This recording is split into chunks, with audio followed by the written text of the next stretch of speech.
여러분에게 있어서 가장 중요한 것은 무엇입니까?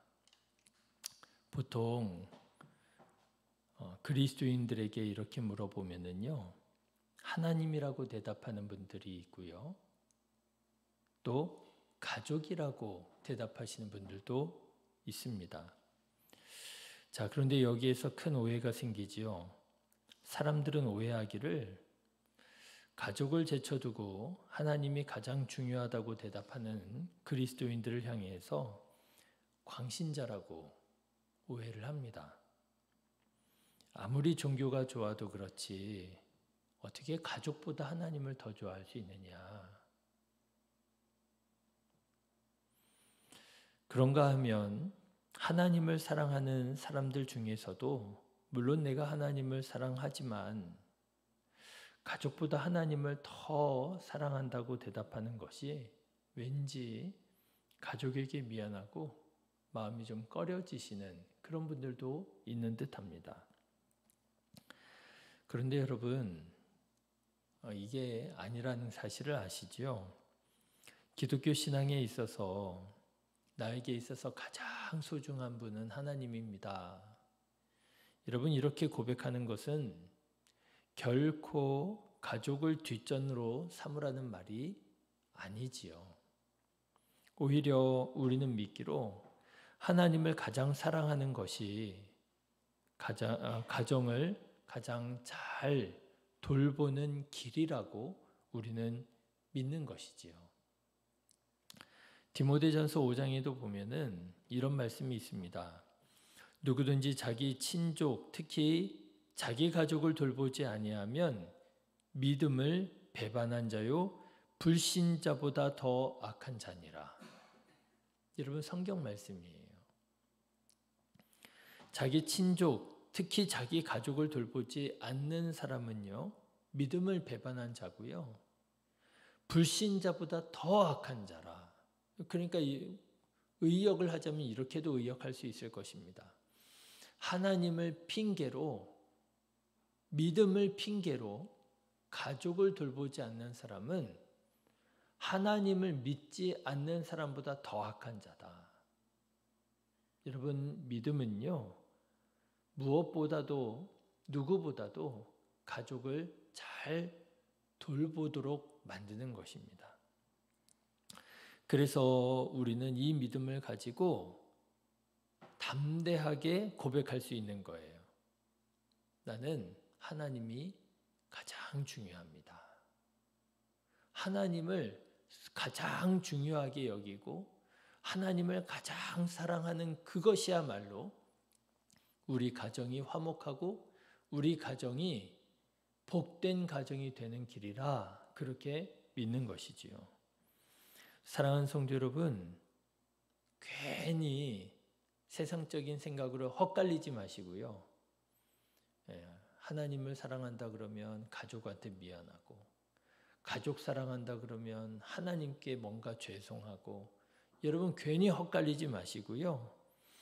하나님을 믿는 것이 내 가족을 가장 사랑하는 길이라 하는 것을 믿고 하나님을 가장 사랑하는 자 되시기를 주님의 이름으로 축원합니다. 그건 광신도가 아니에요. 자, 오늘 본문의 말씀이 어쩌면 그 대표적인 예가 될 수 있는 그런 본문의 말씀입니다. 여러분, 오늘 말씀을 보시면은 바리새인들이 와서 예수님에게 이혼에 대해서 물어요. 여러분, 3절 말씀 한번 보실까요? 바리새인들이 예수께 나와 그를 시험하여 이르되 사람이 어떤 이유가 있으면 그 아내를 버리는 것이 옳으니까. 그렇죠? 다시 말하자면 어떤 것이 신앙적으로 합당한 이혼 사유가 됩니까? 이렇게 물어본 거예요.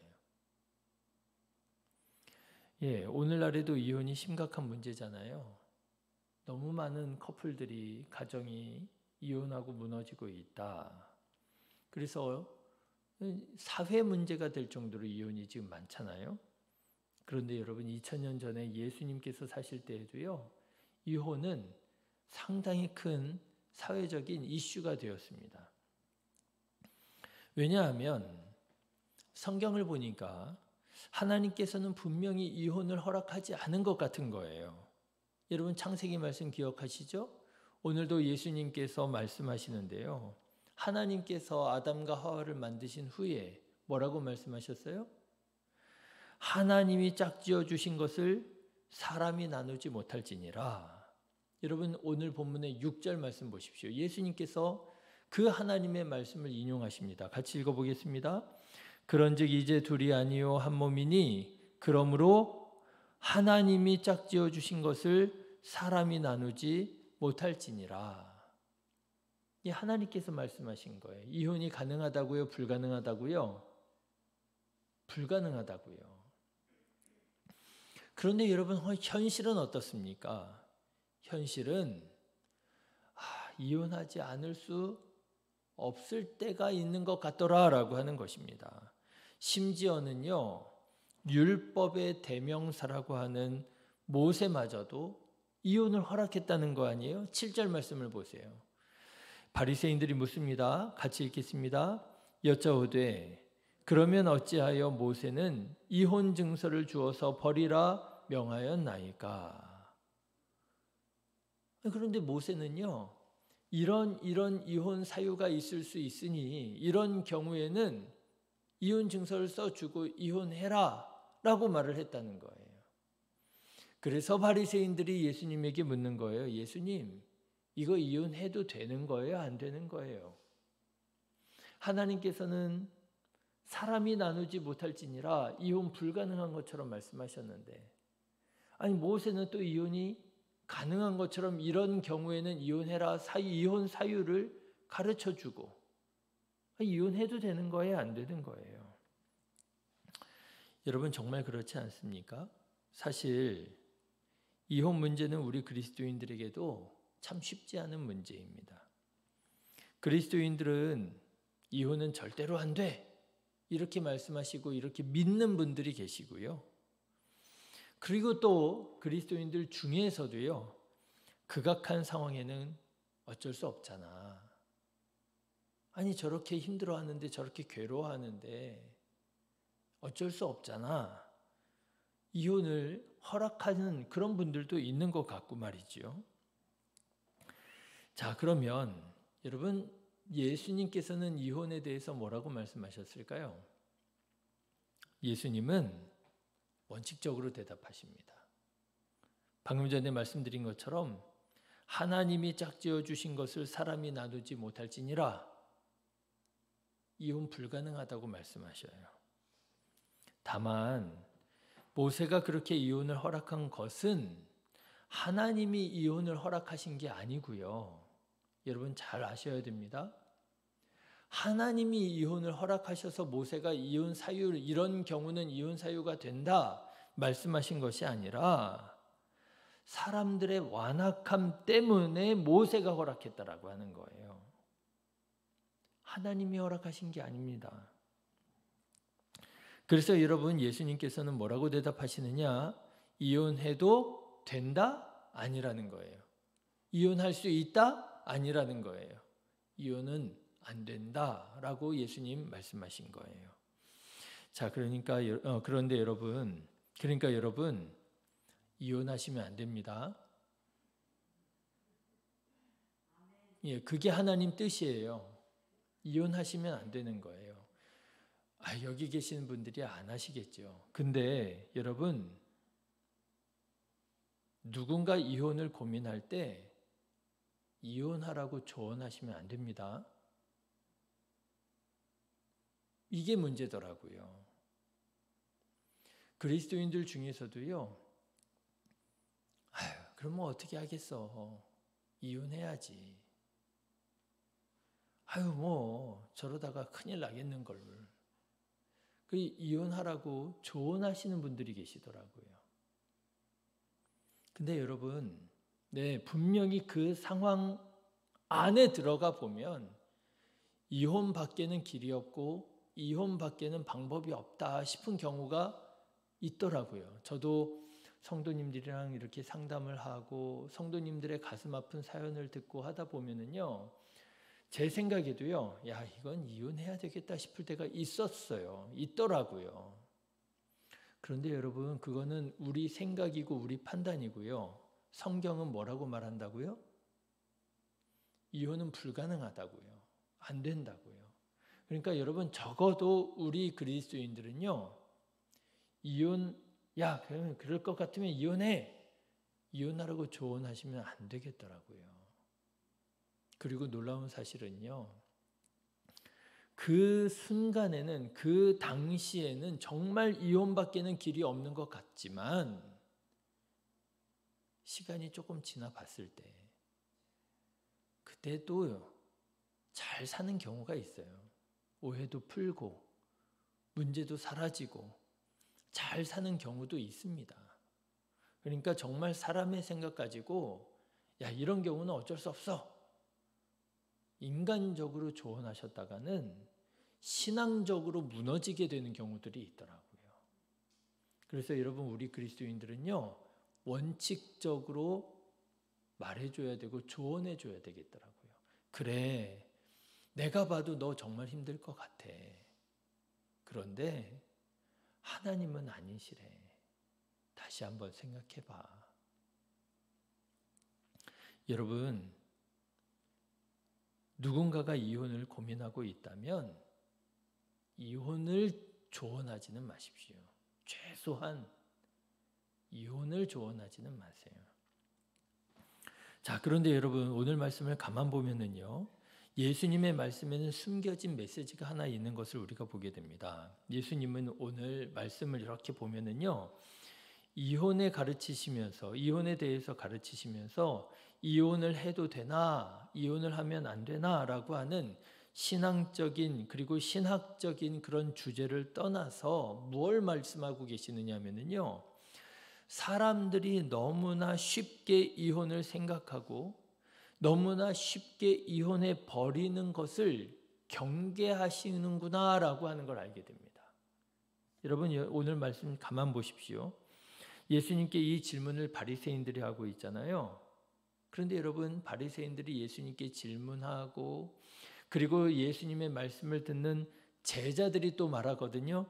제자들의 말을 잘 들어보면은요, 이혼을 너무 쉽게 생각하고 있는 걸 알게 됩니다. 자, 여러분, 3절 말씀 한번 다시 읽어보시는데요. 3절 말씀에 뉘앙스를 한번 읽어보세요. 뉘앙스를 같이 읽어보실까요? 바리새인들이 예수께 나와 그를 시험하여 이르되 사람이 어떤 이유가 있으면 그 아내를 버리는 것이 옳으니까. 여러분, 뉘앙스를 읽어보셨습니까? 뉘앙스가 어때요? 어떻게 해서든지 갈등하고 어려움에 처해 있는 이런 관계를 좀 풀고 어떻게 해서든지 같이 화목하게 잘 살아가려고 하는 뉘앙스예요? 아니면 어떻게 해서든지 뭔가 구실을 찾고 변명을 찾아가지고 이혼하려고 하는 뉘앙스예요? 3절 말씀을 보니까요, 이게 변명거리, 구실거리를 찾고자 하는 그런 뉘앙스인 걸 알게 됩니다. 사람이 어떤 이유가 있으면 그 아내를 버리는 것이 옳으니까. 그렇죠? 이혼 구실을 찾고요, 변명거리를 찾고 있는 거예요. 여러분, 같이 산 사람이요, 이혼 거리 변명 이런 이혼 구실을 찾으려고 들면 엄청나게 찾을 수 있을걸요. 그죠?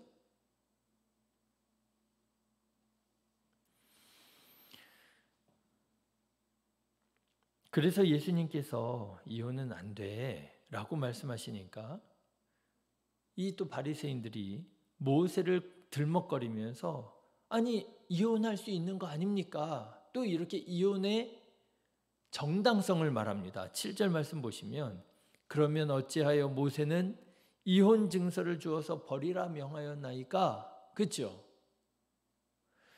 예수님이 하나님의 말씀을 가지고 야, 하나님이 짝지어 주신 것을 사람이 나누지 못할 거라고 얘기하셨어. 그럼 여러분, 끝난 얘기잖아요. 하나님이 안 된다고 했으면 끝난 얘기잖아요. 그러면 아멘 해야 되잖아요. 그런데 이 사람들이 그러면 모세는 왜 그랬습니까? 이러면서 또 고개를 싹 드는 거예요. 이혼하기 싫다는 거예요? 이혼하고 싶다는 거예요? 이혼하고 싶다는 거잖아요, 이게 지금. 뿐만 아닙니다.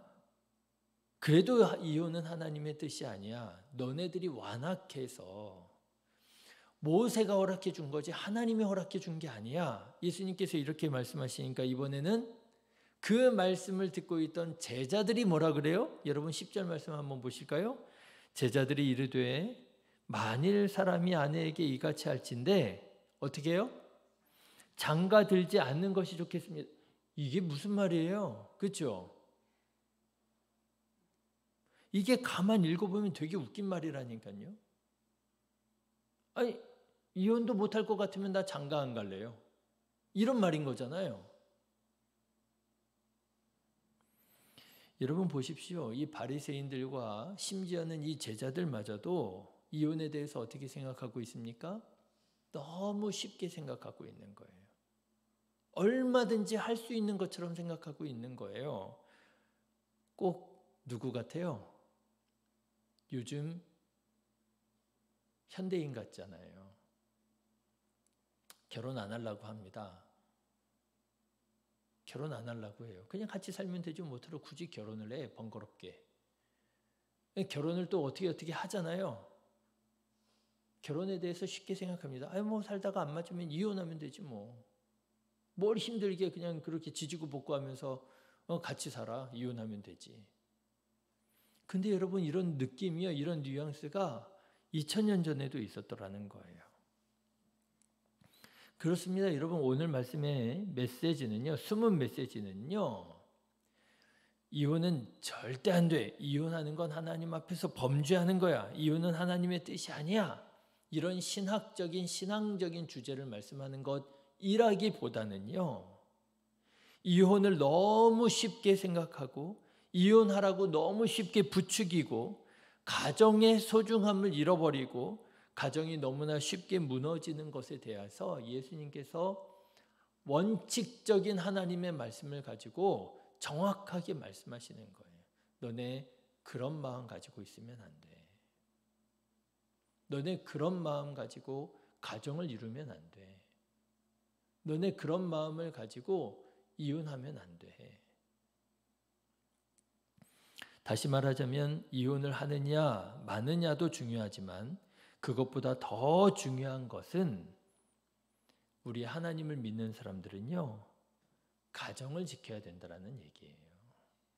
화목한 가정을 이루고 하나님 나라를 이 땅 가운데 이루어가며 누리며 살아가야 된다라고 하는 거지요. 여러분 가정을 지키는 자가 되시기를 주님의 이름으로 축원합니다.